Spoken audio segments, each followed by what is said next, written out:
Bonsoir à tous, bienvenue dans votre émission, votre projet pour la Réunion. Ce projet, ça fait un moment qu'il le présente, c'est la 8e édition.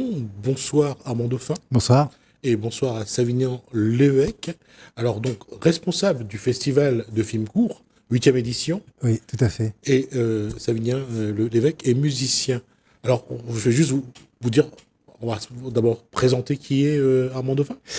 Armand Dauphin est l'organisateur du 8e Festival du film court, donc ça fait 8 ans. Et puis ça fait un certain nombre d'années, ça fait 8 ans d'ailleurs, que Savinien Lévesque est le directeur adjoint du festival, mon bras droit, celui sans qui ce festival ne pourrait pas avoir lieu. Et puis il a aussi une double casquette, puisque à côté de son engagement sur le festival, il est aussi musicien et fait aussi des bandes originales de films. Non, est-ce que Savignan peut présenter Armand Dauphin? Non, ouais, je pourrais le présenter, mais il faudrait des journées entières. entières. Pour être juste, quoi. Moi, je suis arrivé ça fait longtemps maintenant que je connais Armand, et donc je suis arrivé il y a 8 ans, la première édition du festival. Et mon rôle, c'était un peu de mettre en place un petit peu tout le festival, trouver aussi des actions culturelles, trouver des choses qui permettaient de faire évoluer le festival. D'accord. On aura l'affiche dans un instant de cette 8e édition. La question, c'est quel va être le thème de cette année? Alors cette année, il n'y a pas de thématique. La thématique reste le genre, à savoir le court-métrage. Mais c'est vrai que cette année, on va beaucoup voyager, parce qu'on a des films qui vont nous amener sur différents continents, aux États-Unis, en Asie, à la Havane. Donc on reste sur un festival de court-métrage généraliste, avec beaucoup de drames, mais aussi quelques comédies. Et donc les films sont classés par genre. Donc il y a des programmes de compétition. Et puis après, toute une série de programmes thématiques qui s'adressent un peu à tous les publics. La question, c'est par rapport aux autres années, comment ça a évolué et le public qui vient à ce festival, il a envie de voir quoi finalement? Alors là, c'est vrai que le festival, on est à sa 8e édition. Donc en général, dans un festival, on parle des 3 premières années, de la 7e, et là, on commence une 8e édition. Donc c'est l'édition aussi de la réflexion, de la remise en question.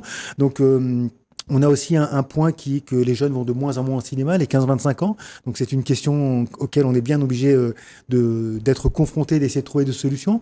Donc cette année, on a essayé un petit peu de redonner un petit coup de jeune au festival. Et il y a quelque chose aussi, vous allez sans doute me corriger, il y a une réalité, c'est que les jeunes grandissent, prennent de l'âge, mais il y a un côté enfant qui demeure, et il y a aussi une propension à aimer le dessin animé. Est-ce que ça vous est revenu ou pas? Je pense que le dessin animé, qu'on soit jeune ou pas, je pense qu'il y a toujours une part de nous qui reste enfant. Et je pense que ça parle à tout le monde. On est les premiers spectateurs de dessins animés finalement. Est-ce qu'à un moment donné, dans votre festival, ça apparaît quelque part? Alors ça n'apparaît pas directement, mais en tout cas c'est vrai que depuis l'arrivée de Pixar avec et avant avec DreamWorks, avec Shrek qui a révolutionné le monde de l'animation, tout d'un coup on a eu des dessins animés qui étaient aussi pour les adultes.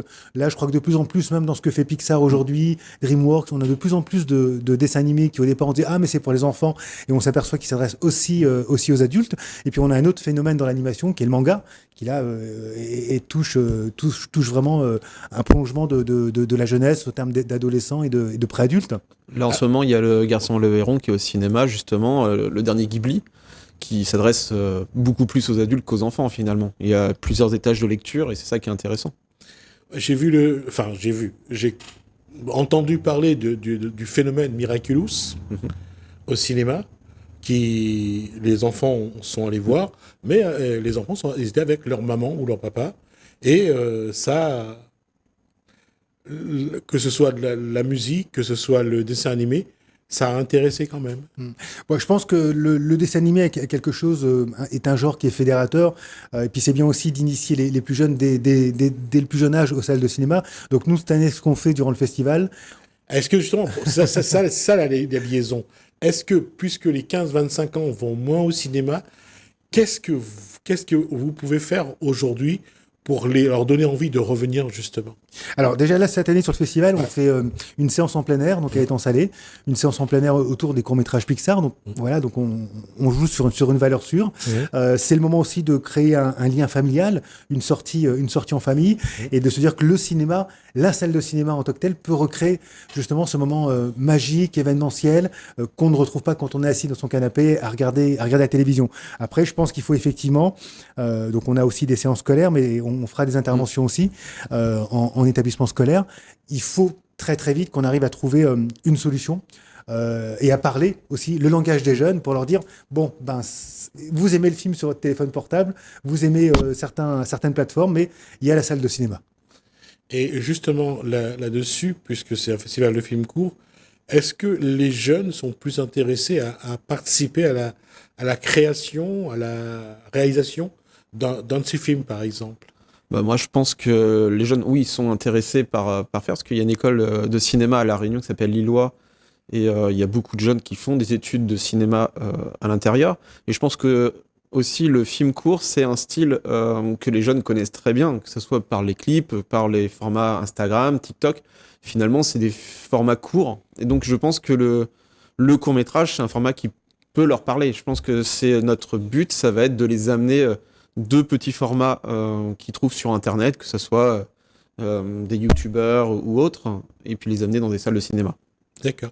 Donc, projection en plein air. Voilà. Quels sont va être les autres grands moments de cette pour revenir un petit peu aussi sur la création, donc cette année, on diffusera la sélection du Mobile Film Festival Africa. Donc, c'est 54 films qui ont été réalisés dans 21 pays en Afrique. Donc, des films d'1 minute à partir de téléphone portable. Donc là, on reste aussi sur une nouvelle tendance, une nouvelle manière de filmer, une nouvelle approche, un nouveau langage. Et donc, à l'occasion justement de cette séance, on lancera le concours puisqu'on va lancer un concours de mobile film court La Réunion à l'issue de la séance. Donc là, c'est aussi l'idée, c'est d'accompagner des jeunes. Donc on va pas partir tout de suite sur des longs métrages ou des courts métrages de 15 minutes, mais déjà avec un instrument qu'ils ont quasiment tous greffé dans la main, le téléphone portable. Donc essayer de faire des films et puis on va les accompagner sur l'année. Justement, là-dessus, je crois que, je ne sais pas qui porte ce projet, je ne sais pas s'ils le font encore. J'ai eu l'occasion de voir les collégiens avaient un projet, c'est-à-dire de faire un film avec leur portable, de monter à partir de leur portable un petit film. C'était après projeté dans un cinéma à Sainte-Marie, et c'était un concours. Chaque collège faisait son petit film. Et est-ce que ça, c'est quelque chose qui vous parle aussi? On l'a déjà fait avec Mission Locale il y a quelques années. On essaie de le faire dans les actions culturelles. D'accord. C'est pas simple toujours à mettre en place parce que ça demande beaucoup de temps. Et puis l'organisation du festival demande déjà beaucoup de temps. Mais on l'a déjà fait dans le passé sur le festival. D'accord. Oui, je pense que c'est important, d'arriver à faire en sorte qu'on ait des jeunes qui s'intéressent à la création. Et puis, tout le monde ne fera pas des films, mais au moins qu'on arrive à les accompagner sur le fait d'avoir un regard critique et de comprendre un film et pas uniquement à être simple spectateur, mais d'avoir des choses à dire après une projection. Est-ce que le public aujourd'hui, quand ils viennent voir, que ce soit au festival de films courts ou va au cinéma, est-ce qu'ils vont chercher la même chose qu'il y a 20 ans? Ou c'est pour autre chose? Je pense que un festival et la salle de cinéma, ça restera toujours un lieu particulier. Il y a eu de toute manière, de tous les temps, des gens qui venaient pour consommer des films. Ce sont, on allait voir des blockbusters américains, que ce soit dans les années 80 ou que ce soit aujourd'hui dans les années 2020. On vient pour voir un film, pour en prendre, comme on dit, plein la vue pendant 1 heure et demie. On sort, on va manger un popcorn et puis voilà, c'est fini. Et on va parler des 2-3 scènes d'action ou des 2-3 répliques qui ont fait rire, qui vont rester. Après, on a aussi des gens pour qui le cinéma est plus un lieu de convivialité, un lieu de partage. Moi, je connais beaucoup de gens qui sont venus sur des festivals, différents festivals, et à force de se voir, sont devenus des amis. Donc, on a aussi des gens qui sont toujours à la recherche de ce lieu de la salle, de ce lieu de concentration et de communion avec un film, et qui ont aussi besoin d'en parler et d'échanger après. Alors, parmi les thèmes qui vont être des films qui vont être projetés, qu'est-ce qui est contemporain, qu'est-ce qui aujourd'hui colle un petit peu à l'actualité ou à une tendance, à un thème? dans le programme, qu'est-ce qu'il y a? Alors, on a finalement des films qui sont beaucoup collés à l'actualité. On a par exemple, puisqu'on parlait du cinéma, on a un film qui s'appelle Chambre 999, qui est un documentaire où une vingtaine ou une trentaine de cinéastes interviennent. Et la question finale, c'est quel est l'avenir du cinéma? Donc, on a cette question contemporaine. Et puis après, on a des choses beaucoup plus larges, comme par exemple I Love You New York. Donc, toute une série de films sur New York, romantique, dans cette ville magnifique. On a 7 jours à La Havane qui va nous emmener à la découverte de la capitale de Cuba. On a aussi un film avec 3 réalisateurs que les jeunes connaissent très bien, Michel Gondry, Bong Joon-ho et Léo Carax, un film qui s'appelle Tokyo. Donc voilà un petit peu pour les films. On a donc la séance d'ouverture en plein air le samedi 25 novembre qui est une grande soirée autour de l'humour à la Ravine des Cabris, donc à 20h30. Ça reste l'un des grands moments de ce festival. Et aussi, je serais tenté de dire qu'on a mis aussi en place une politique tarifaire qui est extrêmement accessible à tous, puisqu'on parle de la jeunesse. Le tarif pour les moins de 25 ans sur le festival est à 2 euros. Voilà. Ah non, c'est vraiment... Alors, voilà l'affiche du film de votre festival, le 8e festival du film court de Saint-Pierre. Pourquoi le cinéma? C'est le cinéma américain qui... Alors c'est vrai que les différentes affiches, si on les prend, elles sont toutes potentiellement sur des paysages. Donc on a eu une année des paysages un peu latinos, une année on a eu l'eau, une année on avait la Ravine des Cabris, et là cette année l'idée c'était un petit peu de repartir sur une espèce de renouveau avec cette lumière qui va vers le ciel. Et quand je regarde l'affiche, je pense au cinéma des années 50. Oui, tout à fait, mais c'est vrai que c'est aussi des graphistes qui reviennent un petit peu à la mode. Et puis ça reste de manière aussi le rêve. Je dirais, les États-Unis, Hollywood, ça reste aussi un produit d'appel cinématographique très fort. Oui, et je trouve ça... Enfin, ça fait vintage. Souvent, on dit ça fait vintage. Mais le cinéma de cette époque-là, je crois qu'aujourd'hui, on est un petit peu nostalgique de ça, quoi. Parce que il y avait encore des postures, il y avait encore des plans, il y avait encore des... C'est l'acteur qui jouait et la caméra filmait. Aujourd'hui, quand on regarde un film, c'est la caméra qui fait le jeu d'acteur. Donc, c'est un peu... Oui, tout à fait. C'est vrai qu'il y a des choses ont changé. Et c'est vrai qu'aujourd'hui, il y a encore plus. Avant, on devait juste à répondre à certains critères. Avant, c'était la salle de cinéma, les spectateurs qui allaient dans les salles de cinéma. Donc, on faisait des films pour la salle de cinéma. Ensuite, on a eu l'arrivée des télévisions qui, elles, ont imposé... Voilà, nous, si vous voulez passer à 20h30, si vous voulez qu'on diffuse votre film, il faut répondre à un certain nombre de critères. Aujourd'hui, on a toutes les plateformes et toutes les multitudes de possibilités de diffusion. Donc, on a encore d'autres critères auxquels il faut répondre. Mais ce qui est vrai, je ne connais pas la fréquentation pour les autres, pour ce genre de festival, mais il y a du monde sur votre festival. Les gens ont envie de voir de l'authenticité, ont envie de voir quelque chose qui est plus vrai, qui s'apparente à ce qu'on appelle du cinéma, et non pas, quand on parle des blockbusters américains, parfois, c'est tellement numérisé, c'est tellement fabriqué que il n'y a plus de spectacle, il n'y a plus de jeu, il n'y a plus grand-chose, quoi. C'est vrai que sur le festival du film court, jusqu'aux années Covid, c'est vrai qu'on était en progression totale. Donc là, maintenant, on va repartir sur cette 8e édition, l'édition du renouveau. Mais je pense que les gens qui viennent au festival du film court ont aussi besoin, effectivement, par exemple, il y a un prix du public, donc les gens votent.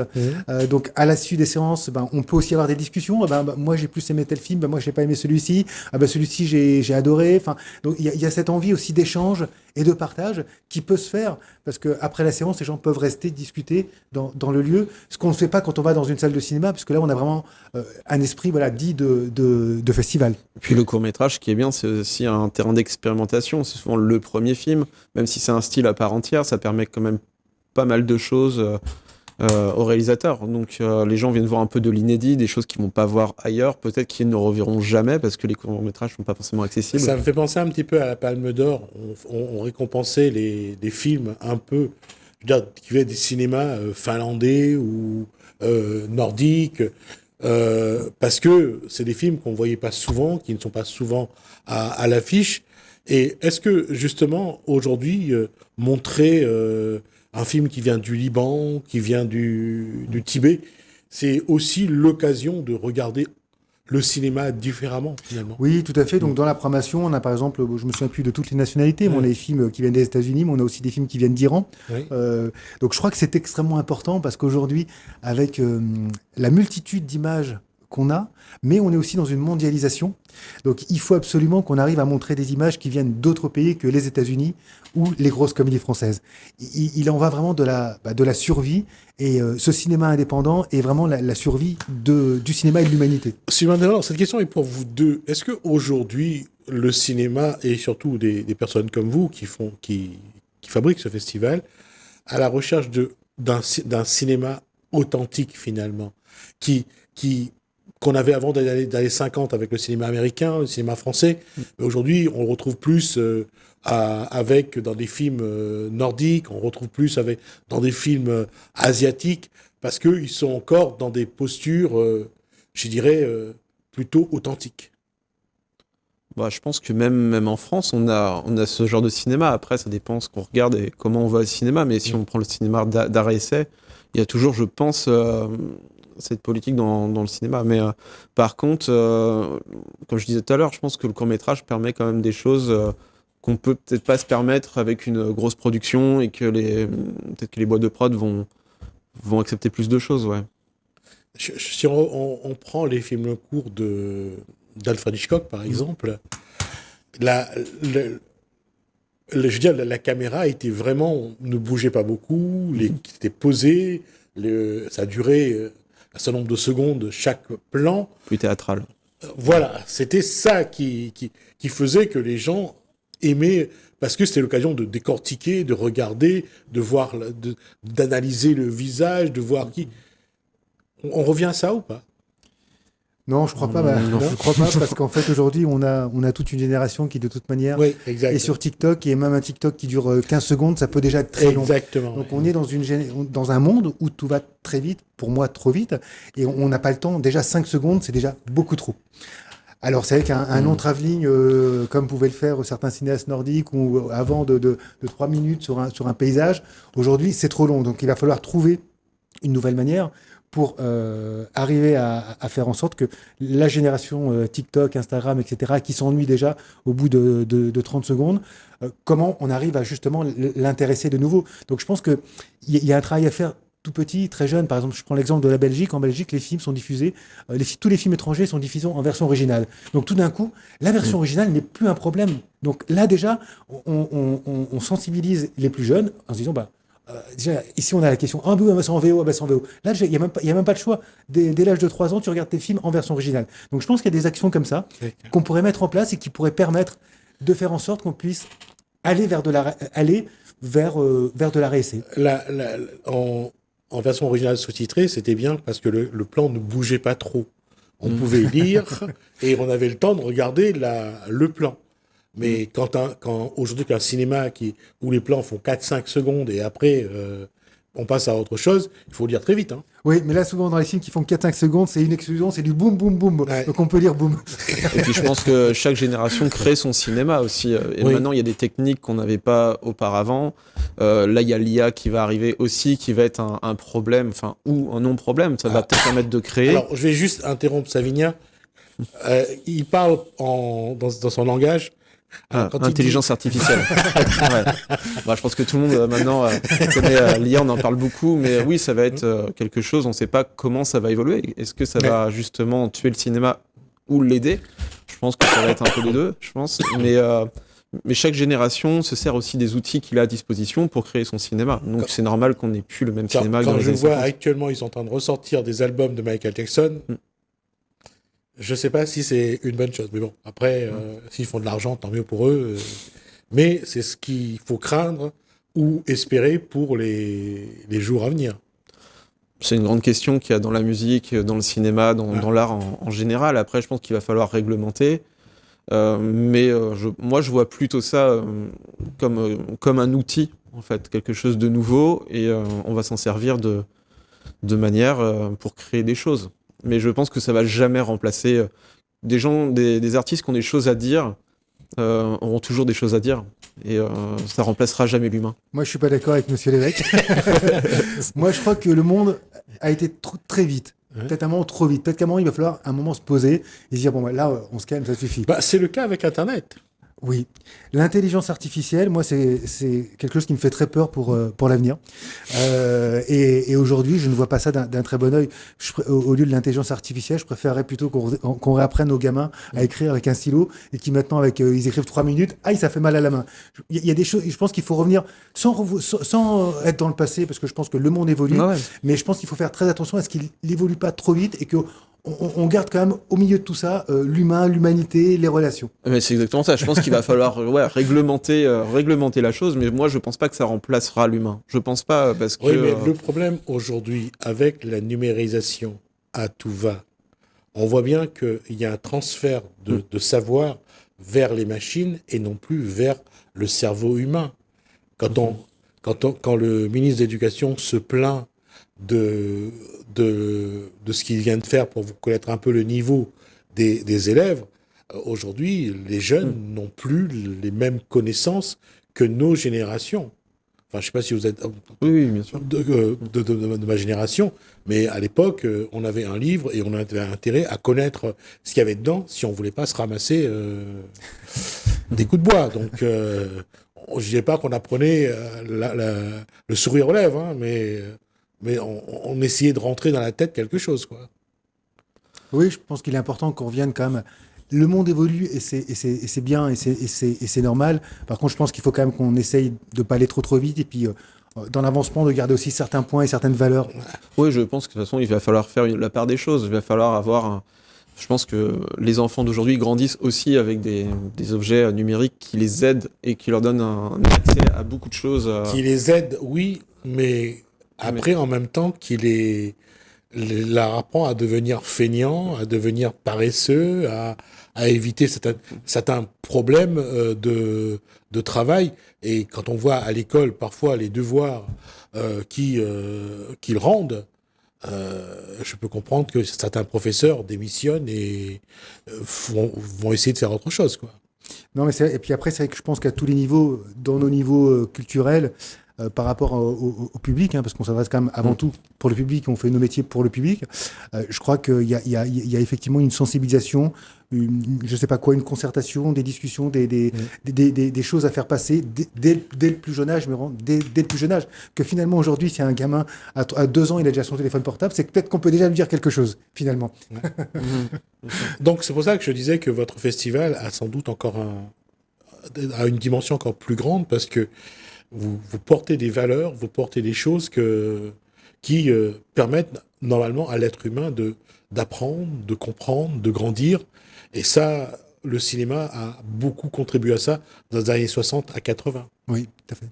Puis le festival, c'est aussi un lieu d'échange, mais justement sur ces problématiques, sur qu'est-ce que va devenir le cinéma. D'ailleurs, il y a un film qui en parle. C'est quand même c'est important. Je pense que c'est un lieu où on se retrouve avec des gens qu'on n'a pas l'habitude de voir le restant de l'année. Et je pense que c'est un lieu qui permet de vivre le cinéma différemment.